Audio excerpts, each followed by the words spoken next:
So we installed a new ceiling in here after it was damaged from water upstairs.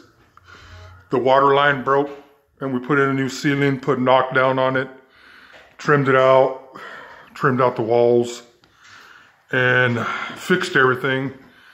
If you remember, this first video showed that we pulled it down because there was water leaking down into the ceiling and damaged the entire ceiling. And we replaced it. And we're back to new. Then we put the closet wall back together. If you remember in the first video, we opened it up to fix the leak that was inside the wall.